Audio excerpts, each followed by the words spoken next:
Hello friends, मैं हूं विनीत त्यागी और दोस्तों आज की इस वीडियो में मैं आपके पास लेकर आया हूं गणित की शुरुआत करते हैं जीरो से सीरीज का नेक्स्ट पार्ट दोस्तों मैं लेकर आया हूं। दोस्तों अब तक जितने भी पार्ट्स मैंने बनाए हैं इसके बहुत इंपॉर्टेंट पार्ट है दोस्तों, सारे पार्ट्स को जरूर देखना। 46 पार्ट लगभग कंप्लीट हो चुके हैं दोस्तों, अब ये नेक्स्ट पार्ट आपके सामने आने वाला है। और दोस्तों इस पार्ट्स के बाद में आपका आर.एस. अग्रवाल जो चल रही है, आर.एस. अग्रवाल की जो बुक है वो जो चल रही है दोस्तों, उसका नेक्स्ट चैप्टर है प्रॉफिट एंड लॉस, लाभ और हानि। उस चैप्टर को भी दोस्तों इसके 2 वीडियोज और बनने के बाद में गणित की शुरुआत करते हैं जीरो के, ये वाला पार्ट, और इससे आगे 2 पार्ट और बनाने के बाद उसे भी जल्दी ही शुरू करने वाला हूं। ठीक है, तो प्रॉफिट एंड लॉस भी दोस्तों आपका कंटिन्यू चलता रहेगा, आर.एस. अग्रवाल का जो बुक है। और दोस्तों ये गणित की शुरुआत करते हैं जीरो से, इसके ऊपर बहुत ही इंपॉर्टेंट वीडियो आज मैं आपको देने वाला हूं, यूनिटरी मेथड की एक एक विधि, जिसकी जिक्र मैंने दोस्तों आपको पहले वाले पार्ट्स में भी किया था कि एक एक विधि या यूनिटरी जो मेथड होता है वो बहुत इंपॉर्टेंट है उन विद्यार्थियों के लिए जो मैथ्स से डरते हैं, जिन्हें मैथ्स में कमजोर लगता है और वो सोचते हैं कि कंपटीशन हमारे लेवल से बाहर है। और दोस्तों इसके बाद आपका समानुपात और अनुपात, उसको बिल्कुल पूरी तरह क्लियर कर दूंगा, बेसिक पार्ट उसका पूरी तरह क्लियर कर दूंगा। इससे अगले वाले 2 पार्ट आप देखने के बाद, इस पार्ट को, बेसिक के इस पार्ट को और नेक्स्ट 2 पार्ट देखने के बाद आपका जो रेशो और प्रोपोर्शन का जो चैप्टर्स है उसे अच्छे से क्लियर हो जाएगा, वो आपको पूरी तरह क्लियर हो जाएगा। तो ज्यादा टाइम दोस्तों वेस्ट नहीं करूंगा, इसे शुरू करता हूं। यूनिटरी मेथड को ध्यान से समझना दोस्तों क्या है, एक एक विधि। इसका एग्जांपल मैंने दोस्तों पहले पार्ट में भी आपको समझा दिया था कि कैसे आपको सोल्व करना है, उसी को आज मैं डिटेल से बताने वाला हूं। यूनिटरी मेथड को इस पार्ट में पूरा कंप्लीट करूंगा। इसमें कह रहा दोस्तों, if the cost of 7 metre of cloth, 7 metre कपड़े का मूल्य कितना दोस्तों। क्वेश्चन नंबर 1 बता रहा हूं, ध्यान से देखना। गणित की शुरुआत करते हैं जीरो से का पार्ट है दोस्तों, ये नेक्स्ट पार्ट है, ध्यान से देखना। If the cost of 7 metre of cloth is 294, 7 metre कपड़े की जो कॉस्ट है दोस्तों 294 रुपीज है। ठीक है, हिंदी मीडियम इंग्लिश मीडियम दोस्तों दोनों में बता रहा हूं, ध्यान से समझना, क्योंकि हिंदी वाली बुक अभी मेरे पास नहीं है दोस्तों, इंग्लिश वाली बुक से ही अरेंज करके मैं बता रहा हूं आपको। 7 मीटर कपड़ा 294 रुपए का है, तो आपको बताना है 5 मीटर कपड़ा कितने का होगा, ये बताना। ठीक है, तो ये दोस्तों यूज होता है बहुत सारे क्वेश्चंस में। यहां तो सिर्फ इतना ही पूछा है दोस्तों, जब आप बड़े लेवल के क्वेश्चंस पढ़ते हैं या सोल्व करते हैं तब इस तरह की चीजें आपके सामने आती हैं बड़े क्वेश्चंस में। ठीक है, तो पहले ये छोटे लेवल की प्रॉब्लम जब सोल्व हो जाएगी तो बड़े लेवल की प्रॉब्लम आपकी धीरे धीरे अपने आप सोल्व होनी शुरू हो जाएगी। तो इसके लिए दोस्तों क्या करना है, आपको वही फॉर्मूला लगाना जो मैंने आपको बताया था। ठीक है, 7 मीटर कपड़ा दोस्तों कितने का है, ये 294 का है, तो 5 मीटर कपड़े का कॉस्ट कितनी होगी। 5 मीटर कपड़े की कॉस्ट पूछ रहा दोस्तों कितने की होगी, तो 7 मीटर के लिए आपको एक टेबल बना लेना। ठीक है, ऐसे जो मैंने आपको बताया था पहले, वही टेबल यूज करेंगे। ठीक है, तो क्या करेंगे दोस्तों, सबसे पहले ये रुपए लिख दिए यहाँ पे और यहाँ पे मीटर लिख दिया। ठीक है, 7 मीटर कितने का है दोस्तों, 7 मीटर है 294 का। ठीक है, फिर क्या करना है, 5 मीटर पूछ रहा है, 5 मीटर कितने का होगा, कितना पूछ रहा है, 5 मीटर कितने का दोस्तों, x रुपए का होगा। तो दोस्तों इसमें कौन सा रेशो लगा हुआ है, इसमें डायरेक्ट रेशो लगा, सीधा अनुपात है। अगर कपड़े की कॉस्ट बढ़ेगी, अगर कपड़े की लंबाई बढ़ेगी तो पैसे भी बढ़ेंगे, अगर कपड़े की लंबाई घटेगी तो पैसे भी घटेंगे, इसे कहते हैं डायरेक्ट रेशो। और इसके लिए ये टेबल बिल्कुल कंप्लीट है। इसे आप कैसे करेंगे, देखो 294 ऐसे लिखा, रुपए 7 मीटर है, नीचे लिख दिया। ठीक है, और कितने, 5 मीटर कितने का है, तो ये x रुपए का मान लिया, ये 5 का है। ठीक है, एक तो इस तरीके से करना है, दोनों तरीके बता रहा हूं मैं। ठीक है, तो ये 5 ऊपर दोस्तों गुना में चलेगा, 294 इंटू 5, ये डिवाइड में ऊपर मल्टीप्लाई में चला जाए। मल्टीप्लाई में क्यों गया, क्योंकि मुझे ये x की वैल्यू निकालनी है। 5 मीटर की कॉस्ट पूछिए, 7 मीटर 294 का, तो 5 मीटर कितने का होगा। इससे आप कोई से भी तरीके से आप कोई कुछ भी निकाल सकते हैं। ठीक है, तो यहाँ पे क्या होगा, 7 नीचे है तो नीचे ही रहेगा, ये 5 ऊपर गुना में आ गया, इधर क्या बचा, सिर्फ x बचा, ये वाला। तो 7 चौक 28, 1 बचा, 1 आगे आ गया, 7 दूनी 14, यहाँ है 42 इंटू 5, 5 दूनी 10 की 0, 80 लगा 1, 5 दूनी 10 की 0 80 लगाई, 5 चौक 20 और 1 21। एक्स की वैल्यू कितनी आई 210। तो ये एक्स की वैल्यू आई है 210। तो 5 मीटर कितने का होगा दोस्तों 210 रुपए का। ये तो डायरेक्ट रेशो वाला फॉर्मूला है, ठीक है। तो अब मैं बता रहा हूं आपको एक एक विधि कैसे करते हैं। एक एक विधि में क्या करना दोस्तों, उसे देखो ध्यान से। उसके लिए आपको करना है ये 7 मीटर कपड़ा दोस्तों कितने का है 294 का है। तो 1 मीटर कितने का होगा 294 बटे 7। 7 से भाग कर देते हैं क्योंकि 1 मीटर निकालना है तो एक के लिए तो कम ही रुपए का होगा। जब दोस्तों 7 मीटर इतने का तो 1 मीटर तो बहुत ही कम रुपए का आएगा। और कम के लिए क्या करते हैं डिवाइड करते हैं, याद रखना। 1 मीटर इतने का हो गया तो 5 मीटर कितने का होगा 294/7 गुना किससे कर देंगे 5 से, ठीक है। 5 मीटर जब हम 1 की वैल्यू निकाल लेते हैं 1 मीटर इतने का है तो 5 मीटर कितने का होगा तो 5 से गुना कर दें। 10 पूछेगा तो 1 वाले में 10 से गुना कर देंगे। 12 मीटर पूछेगा तो 1 वाले में 12 से गुना कर देंगे। मतलब यूनिटरी मेथड का मेरा कहने का मतलब दोस्तों आपसे ये है, पहले 1 मीटर की वैल्यू निकाल लेंगे या जो भी क्वेश्चन आपके सामने है 1 मीटर 1 किलोमीटर, ठीक है, या 1 किलोग्राम 1 सेंटीमीटर, जो भी समझ रहे हो दोस्तों। पहले 1 की वैल्यू निकालेंगे, जो भी दे रखा हो उससे हमें 1 की वैल्यू निकालनी है। और जो हम 1 की वैल्यू जो हमें मिल जाएगी उसी में दोस्तों हमें क्या करना है फिर जितने की पूछ रहा है उससे हमें मल्टीप्लाई करनी है। ये पहला एग्जाम्पल है। धीरे धीरे जब आप देखोगे तो सारे एग्जाम्पल समझ में आ जाएंगे। तो 7 से भाग कर दे दोस्तों, 7 चौक 28, 1 बचा, 7 दूनी 14, 5 दूनी 10 की 0 1, 5 चौक 20 और 1 21। कितने का 210 रुपए का, ठीक है। सेम दोनों तरीके से मैंने आपको बताया, जो पहला था वो भी और इससे भी, ठीक है। डायरेक्ट मेथड में क्या होता है और इसमें क्या होता है। अब नेक्स्ट एग्जांपल और बता रहा हूं आपको दोस्तों क्या है। नेक्स्ट में दिया है एकता अर्न्स रुपए 1500 इन 10 डेज। एकता 10 दिन में 1500 रुपए कमाती है। तो how much will see earn in 30 days. Hindi में बता रहा हूं दोस्तों, ध्यान से समझना। 10 दिन में जो है एकता कितने पैसे कमाती है 10 डेज में कमाती है 1500 रुपए, ठीक है। तो 30 डेज में कितने कमाएगी ये पूछ रहा है। 30 डेज में कितने रुपए कमाएगी। तो दोनों तरीके से बता रहा हूं, डायरेक्ट वाले मेथड से भी जैसे आपको बताया था पहले, ठीक है। यहां पे क्या लिखेंगे दोस्तों रुपीस, कितने रुपए कमा रही है, ठीक है। तो 1500 रुपए कितने दिन में कमाती हो, डेज यहां पे लिख देंगे, डेज 30 दिन में, ठीक है। तो सॉरी 10 दिन में 1500 रुपए कितने दिन में कमाते हैं 10 दिन में। तो 30 दिन में कितने रुपए कमाएगी, इसे मान लो x रुपए कमाएगी। तो इधर वालों को ऊपर का ऊपर नीचे का नीचे, क्योंकि दोस्तों इस तरह से कब लिखेंगे हम, इस तरह से तब लिखेंगे जब ये हमारा डायरेक्ट रेशो में हो। डायरेक्ट रेशो क्या होता है सीधा अनुपात, एक होता है विलोम अनुपात। विलोम अनुपात के क्वेश्चन नेक्स्ट पार्ट में भी डिस्कस करूंगा। 10 दिन में 1500 रुपए।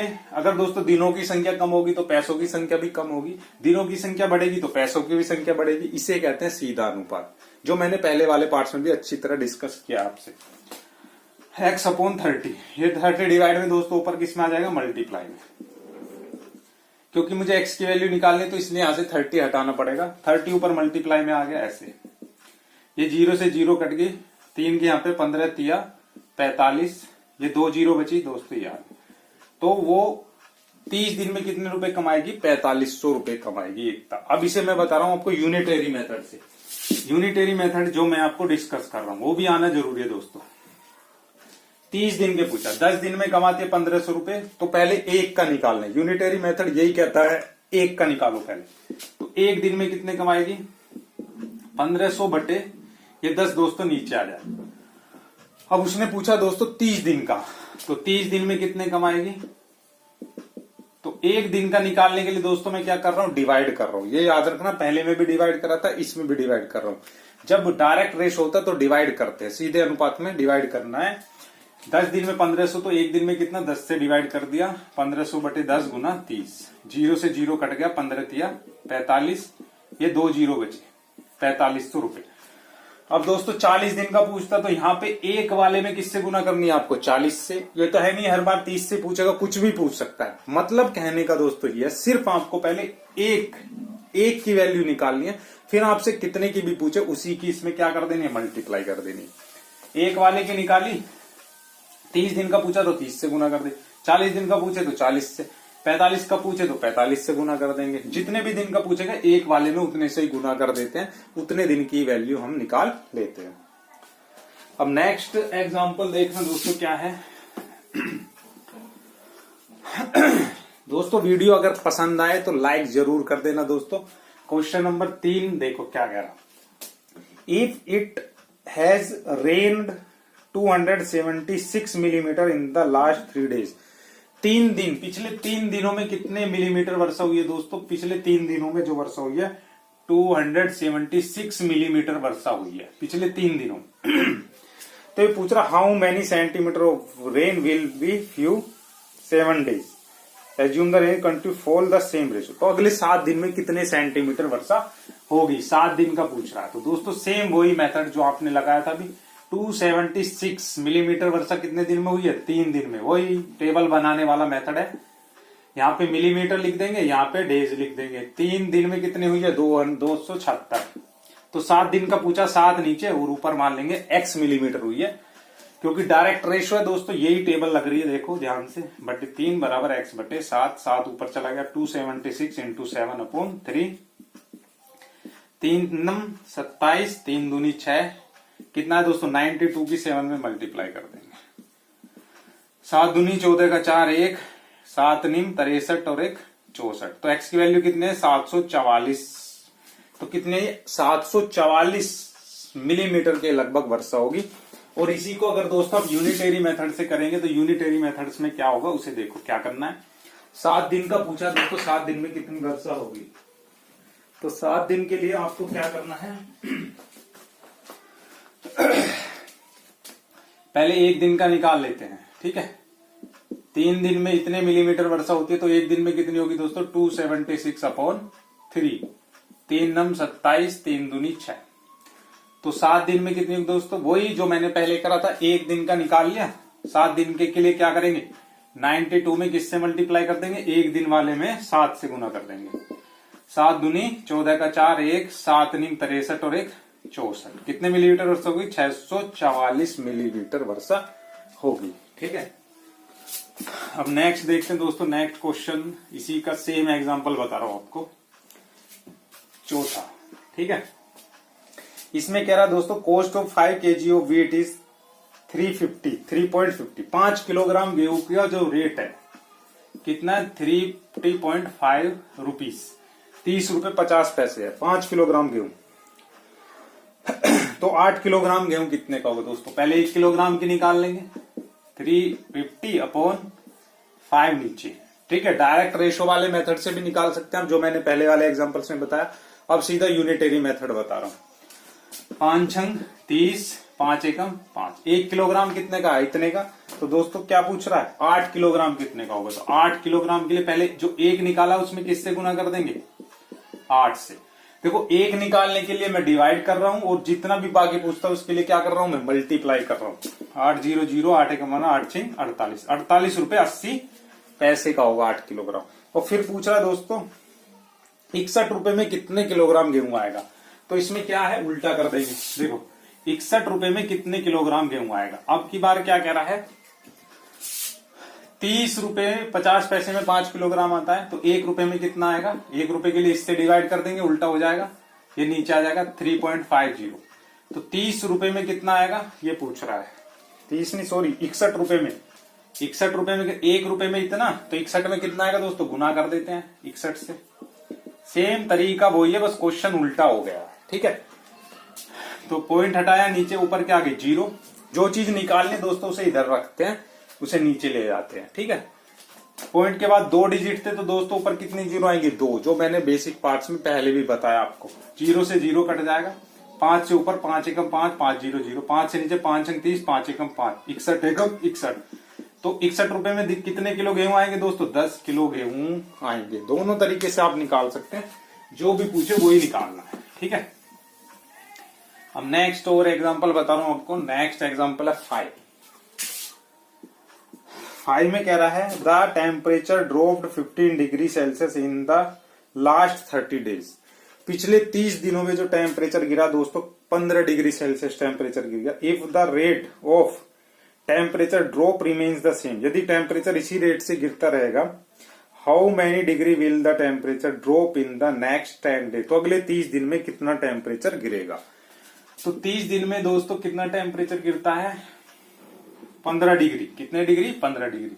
तो पहले एक दिन का निकाल लेते हैं दोस्तों, कितने दिन का, एक दिन का, ठीक है। तो एक दिन में कितना होगा, 15 बटे, आपको पता है एक के लिए डिवाइड करते हैं। और इसने पूछा है if the rate of temperature drop same the how many degree will the temperature drop in the next 10 day, 10 दिन में।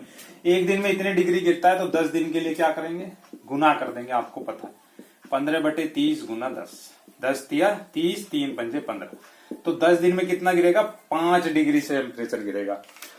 इसे कहते हैं दोस्तों यूनिटरी मेथड या एक एक विधि कहते हैं, जिससे हम एक की वैल्यू निकालते हैं, फिर जितने की पूछे उससे गुना करके हम आगे भी निकालते चले जाते हैं। और जो मैंने बताया था डायरेक्ट रेशो वाला फॉर्मूला, वो जो है उसमें टेबल बनाते हैं, ऐसे टेबल बना के, पहले जो मैंने 2 एग्जाम्पल बनाए उससे भी आप सोल्व कर सकते हैं, ठीक है। अब नेक्स्ट है एक और एग्जाम्पल बता रहा हूं आपको, एग्जाम्पल नंबर 6। इसमें क्या कह रहा है देखो, इसमें कह रहा है Saina pays 7500 as rent for 3 month. Saina ने 3 महीने का जो रेंट दिया है 7,500 रुपए दिया है। How much does she has to pay for a whole year if the rent per month remains same. तो 1 साल का रेंट कितना होगा दोस्तों, 3 महीने का जो रेंट है, 3 मंथ्स का रेंट है, 3 मंथ MONTHS, 3 महीने का जो रेंट है दोस्तों कितना है, 7,500 रुपए है, ठीक है। तो ये पूछा पूरे साल का कितना होगा, तो पूरे साल में कितने दोस्तों 12 महीने होते हैं, 3 महीने का रेंट इतना, तो 1 महीने का कितना होगा, 75003 नीचे आ जाएगा। तो 12 महीने का कितना होगा, 7500/3 इंटू 12, 3 चौक 12, 400, 400, 4 पंजे 20 की 0 2, 4 सत्ते 28 और 2 30। तो दोस्तों 12 महीने का कितना हो जाएगा, 30,000 रुपए रेंट हो जाएगा 12 महीने का, ठीक है। अब नेक्स्ट देखते हैं, पहले एक का निकालेंगे फिर गुना कर देंगे, यही मेथड है। एक और क्वेश्चन बताऊं, क्वेश्चन नंबर 7 देखो क्या कह रहा है। कॉस्ट ऑफ 4 दर्जन of banana is 60 rupees, how many bananas can be purchase for 1250 rupees. दोस्तों 60 रुपए में 4 दर्जन बनाना आते, 60 रुपए की कितनी है, 4 दर्जन, ठीक है। 60 रुपए की 4 दर्जन केला आती है, तो 12.5 रुपए की कितनी केला आएंगी। तो 1 रुपए की कितनी आएगी, पहले 1 की निकाल लेते, 4/60, 12.50 रुपए की कितनी आएंगी, 1 की निकालने के बाद उसमें क्या कर देंगे, आप गुना कर देंगे, सिंपल आ जाएगा 12.5, ठीक है। तो क्या करेंगे, 4 एकम 4, 2 बचा 4 पंजे 20, 15 बचा, 15 से भाग कर देंगे, तो दशमलव पहले लगाएंगे, ठीक है, या 4 को 12 से गुना कर लो पहले, ठीक है। 15 एकम 15 छिक्का 90, 15 सत्ते 105, 15 अट्ठे 120, 15 अट्ठे 120, ठीक है। 5 बचे, 15 दूनी 30, या दर्जन होता है दोस्तों, दर्जन को किस में कन्वर्ट कर लो, 12 से गुना कर दो, क्योंकि एक दर्जन में कितनी होती है, 12 होती है। तो 12 चौक कितने हो गए, 48, यहाँ पे क्या कर देंगे 48, तो 12 चौक 48, 12 पंजे 60, 4/5 गुना 12.50, 5 दूनी 10, 5 पंजे 25, 25 चौका 100, 25 चौका 100, दशमलव 1 अंक के बाद। तो 12.5 रुपए में कितने केला आएंगे दोस्तों, 10 केला आएंगे। तो ये होता है दोस्तों यूनिटरी मेथड। और दोस्तों आपका जो RS अग्रवाल का जो चैप्टर चल रहा था परसेंटेज का, वो पूरा हो गया है। अब जो चलेगा दोस्तों आपका नेक्स्ट चैप्टर चलेगा प्रॉफिट एंड लॉस, लाभ और हानि पर। दोस्तों अभी इसके 2 वीडियोज और आने हैं, रेशो और प्रोपोर्शन के, वो भी आपको मिल जाएंगे जल्दी ही। और ये सीरीज पे आगे आपकी कंटिन्यू चलती रहेगी। दोस्तों अगर वीडियो पसंद आए तो लाइक शेयर जरूर कर देना। मिलता हूं नेक्स्ट वीडियो में, आपका बहुत बहुत धन्यवाद।